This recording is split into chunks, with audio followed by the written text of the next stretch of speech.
So there are 8 strategies I'm going to give you to help you survive in a relationship with a narcissist. And I should know because I survived one.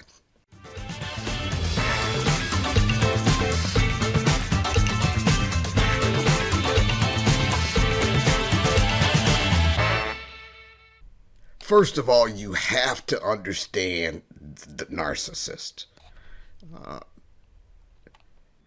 Narcissistic personality disorder exists under cluster B in our diagnostic manual.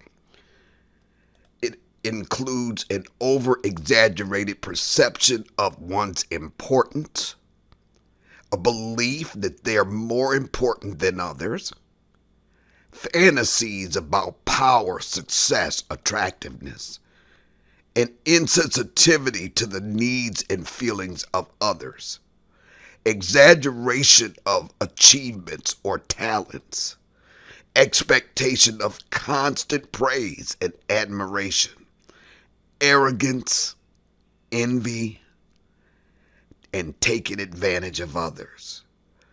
That's what a narcissistic individual will look like. Now, narcissism exists on a spectrum. So, as over the top as they are, there are different degrees of it as well. Now, we won't go into that here. Maybe I'll do a video later about the details with respect to that. If you're in a situation where you have to stay in a relationship with a narcissist, then you need to understand some critical things about how their minds work.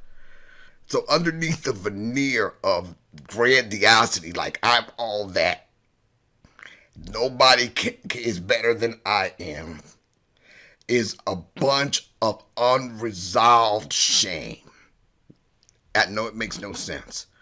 But this shame is so extremely painful to them that they do anything it takes not to face it.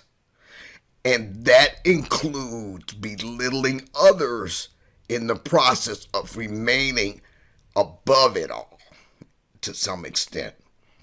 The more extreme the narcissism, the more extreme the shame. They're at the same time projecting that shame onto others. Projection is when somebody feels something about themselves, but they're projecting it out as if everybody that they're in relationship with are thinking that about them.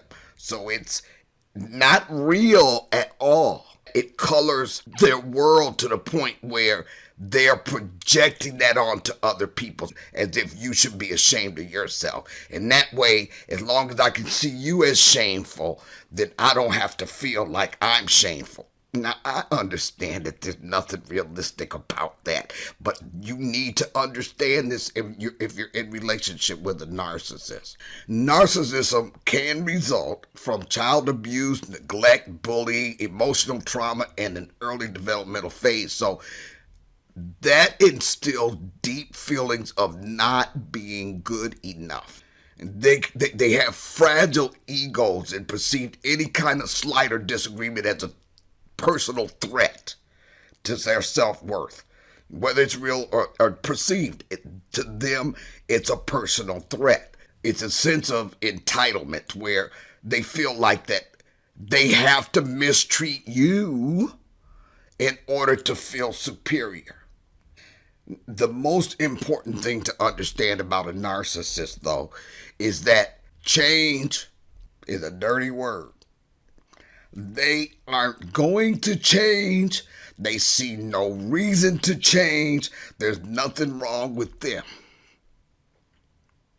So there are 8 strategies I'm going to give you to help you survive in a relationship with a narcissist. And I should know because I survived one. Strategy 1, learn to recognize the manipulation. Recognize when you are being manipulated.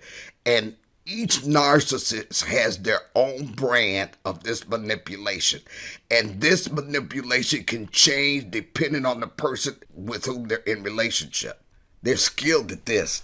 They got a strong sense of self-preservation, and that's what rules their world.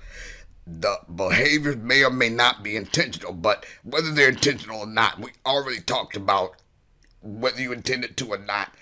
The repercussions of your behavior are the repercussions of your behavior. And so whether they mean to or not, whether or not they're aware of it, they're manipulating. That's the way of their world. And if you're in their world, you are going to be manipulated. If you don't recognize it, then we're off to the races. Now, what's the purpose of this manipulation? To make you act a certain way. So in other words, they're on their own little stage and they've written their own little scripts, and all the players around them have to act a certain way to keep their world in order. Now, everything they say and do is meant to cause you on their stage and in their world to do what it takes to keep them fixed. Again, you'll see this theme running through all of these strategies. It's me, me, me, me, me. It's all about me. And I don't care if it seems like I did something nice for you. I'm a narcissist, and even that was all about me. Their little bag of tricks is limited. They've got a few tricks in their bag, their manipulation bag. And if you've been in relationship with them enough, you will see every one of them. So just keep watching and you'll know their entire repertoire. That's the one good thing about this. So when you recognize these red flags, then you have to be ready to not engage. Do not engage. We'll talk about that later. One thing they do is to gaslight you. You know, you might confront this narcissist about something, and the first thing they're gonna do is they're gonna blame you. They're gonna tell you things, make it look like you're crazy. We call it gaslighting, and no matter how you go into this conversation as if you're planning on standing your ground, if you don't recognize this circular argument dynamic that they always engage in, you will be there arguing until the cows come home and nothing will get accomplished. You will not have communicated effectively your boundary or your position in this mess because you have allowed yourself to get caught up in this cyclical argument. You need to come up with some ways to communicate with this joker so that you know how to stop that cycle and cause them to own their crap in this. So sometimes that's going to take you just being silent and letting them jibby, jibby, jibby, jibby, jibby. This is the challenge with that. They're going to jibby and know just how to push your buttons. They're going to know exactly what to do to trigger you. You have got to fight it. Never let them see you sweat. Let them talk till the cows come home. If you have to leave the room literally or figuratively, that's what you do. Just nod and smile. Nod and smile. Now you're thinking about dinner. You're thinking about the grocery list. You're thinking about your list of chores. They don't have to know that. If you got to sit up under that, then you're going to have to check out, leave the room while they're jibby, jibby, jibby. Because this is the deal. If they're in the gaslighting mode, you are not going to win that argument. Shut it down. The other thing is shaming. All of these things are what I call blame the victim. You know, this is those subtle sarcasms, attacking your self-esteem and punishing you in some way for your transgression. The other thing is guilt tripping. Okay, they did wrong. You want to call him on it. Some kind of way they're going to always twist that to be your fault. You're responsible for his feelings.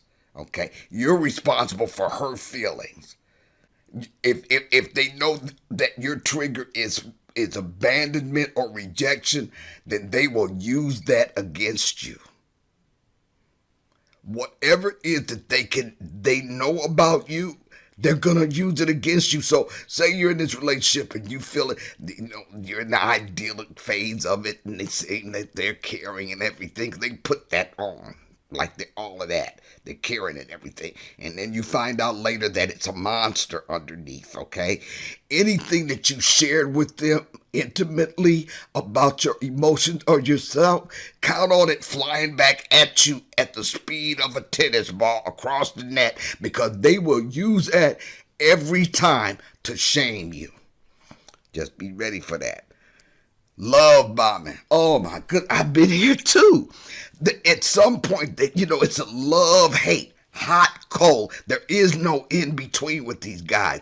Love bombing. They're lavishing praise. Not meaning it,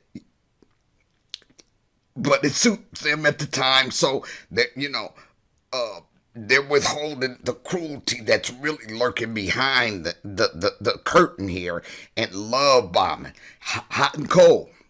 Hot and cold. Then they want to invalidate you, convincing you that your reactions are irrational, overly sensitive. It's a projection again. They're invalidating what you're trying to tell them. Why? Because they cannot stand that blow to the ego. Minimalization, suggesting that your role or impact or feelings or experiences weren't important enough to merit consideration. You're living your life. You're a human being. Don't matter to me. It's not helpful to me right now. And then the rage, you're going to see this thing where they go into these rages, irrational rages, flying in a sudden onslaught of fury. The minute their ego's threatened, you're going to get threats back at you. You're going to get rage back at you.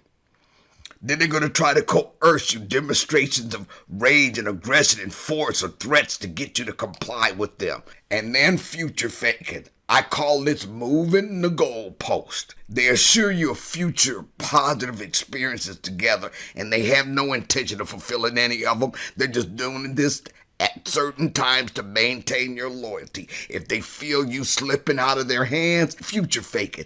Making all these promises that you never see come to fruition.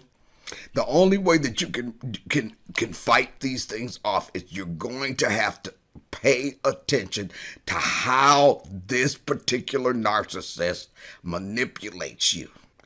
Because when you see that, then you can reduce this power they have over you. Strategy 2, cultivate healthy relationships. You need to be kept grounded. This is where what I call your list of truthful, trusted others comes into hand. But first, let's talk about the fact that if your narcissist is also an abuser, the first thing an abuser does is separate you from your family, your loved ones, and your friends. You cannot allow that to happen, because they are the only things that are going to keep you grounded. Because once you step into the narcissist world, they're going to snatch the rug out from under you emotionally in any other way that they can, because they cannot allow you to hold them accountable. They can't allow you to any blows to their ego. So what they want to do is keep you in balance, and they cannot keep you in balance if you keep the healthy relationships in your life. These people are your truthful, trusted others, and they're going to try to isolate you from them. You got to fight that tooth and nail, okay? You want to manage your expectations. This is strategy number 3. Remember, the narcissists are resistant to change. They're not going to change, period. Point blank. That's all she wrote, the pencil broke. So if you're staying in this relationship because of all of this future faking they're doing, and you're not seeing any evident change, then you need to make some decisions for your life, because it's never going to get any better. Number 4, understand their limitations. And one of the major limitations they have is that they are incapable of making attachments. They are incapable of that emotional intimacy that you may seek. They are incapable. Even if they wanted to, which is not likely, They're incapable. So you need to quit expecting that out of them. Don't expect that out of them. They're not going to be able to do that. Understand that limitation and make decisions based on that limitation. So in other words, many years of therapy have been known to fail in getting a narcissist to understand or allow emotional attachment. Your being in their life is not going to change this. So stop expecting too much out of them. They're not going to be able to feel empathy either. They have trouble with feelings and emotion. They're not going to allow themselves to feel that with you. They can fake that with you. And generally in the beginning of the relationship, they will fake that with you. But that facade is going to crack and you're going to see the real person. Now, they're not going to find it very beneficial to them very often in the relationship to be that. Let them back into their love bombing thinking again. That's manipulation. So understand that they're not capable of that kind of caring. Also understand that rage, manipulation, and attention seeking will happen. That's them. That's how they keep themselves from facing the shame and the inadequacies that are driving the narcissistic tendencies. So you're going to get rage, manipulation every day. And attention seeking, that's who they are. So you have to know, start expecting that out of them and make a decision. Am I willing to put up with this? Do I really want to love this guy so much that I live like this? You got to decide that. So if you have come to a point where you are understanding who you are, okay, and you have drawn some values and boundaries in yourself about what you want in a relationship, here's the truth. If you're with a narcissist, your needs are likely going to go unmet. Period. They're strictly transactional creatures. I'll give you this to get that. I'll do this to make you give me this. It's transactional, and true love is not transactional. Hey, if you like what you see here today, please subscribe to the channel, hit the notification bell so that you know when we upload, and like and share the video. Thanks.